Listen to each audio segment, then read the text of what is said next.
Hello again. I'd like to talk to you about 3 fascinating historic things at Penmon on Anglesey. If you don't know about Penmon, it's on the far southeast tip of Anglesey, looking towards Puffin Island, the Great Orme, the North Wales coast near Beaumaris, and is a place of pilgrimage, of interest going back to at least the 6th century AD. And the 3 things I'd like to talk to you about are 1. St Seiriol's well, 2. An historic Dovecote just across from the well, and 3.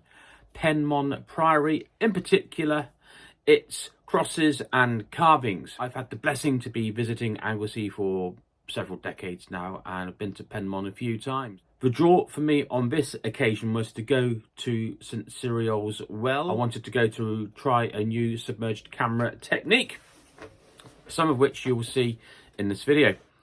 So first of all, St Seiriol's well. Park up in a wide lay-by just next to the priory.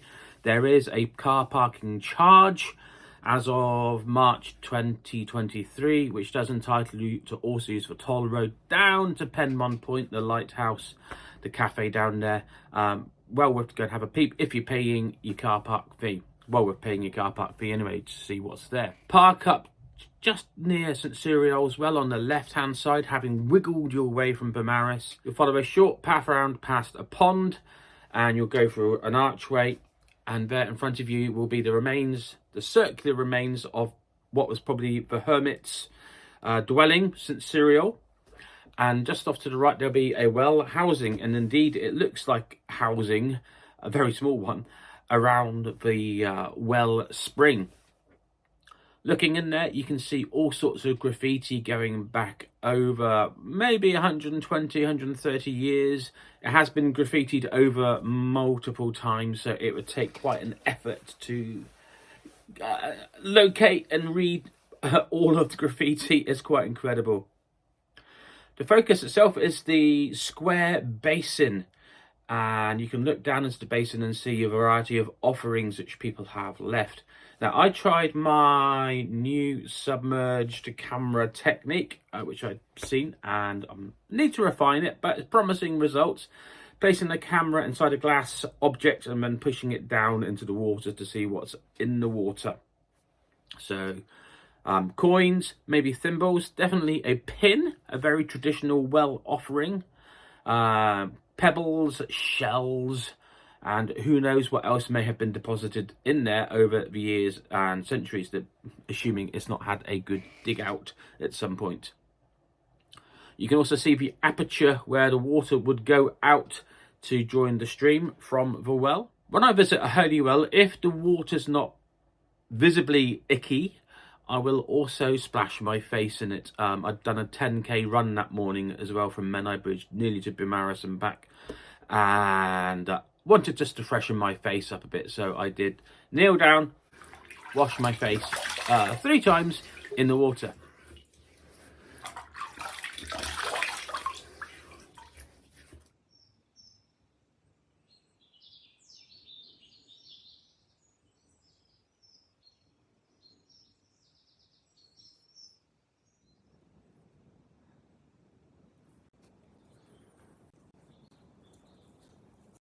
Having visited the Holy Well, you then cross over and go into the Dovecote, which dates back to at least 1600, so older than the English Civil War, 400 plus years old, and an incredible vibey structure.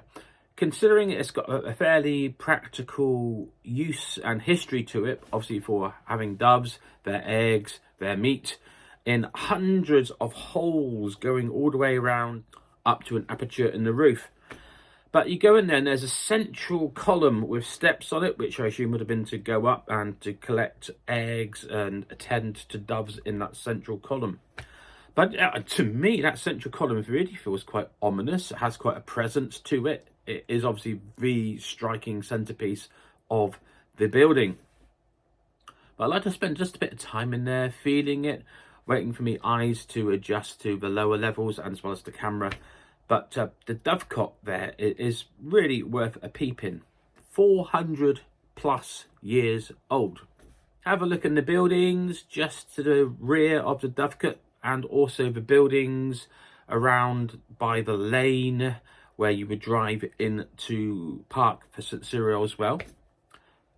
Have a peep just across from the older priory buildings, and you will see two gorgeous chestnut trees across from there, and what looks to have been a walled garden as well. Go up through some nice wide steps and then through a little gate into the church itself. It's open during reasonable visiting hours, and turning to your left as you go in, you will go into a dark nave, very poorly lit. There is a button which sometimes has been on the timer, which will illuminate some parts of the nave.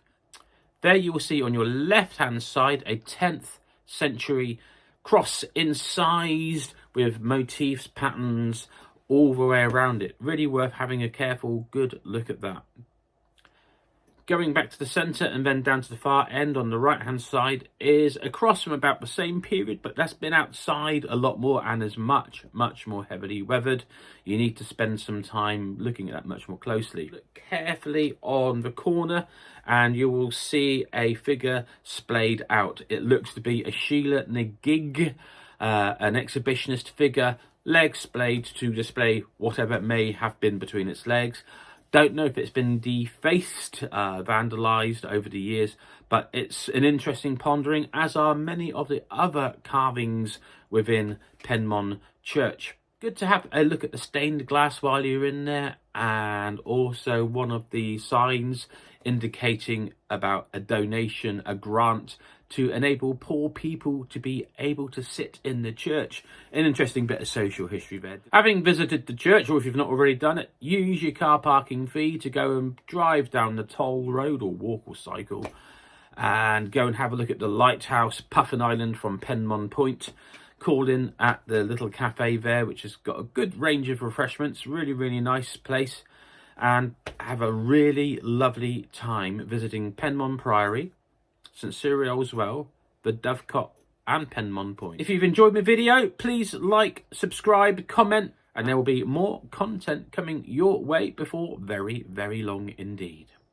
Thanks for watching. Take care.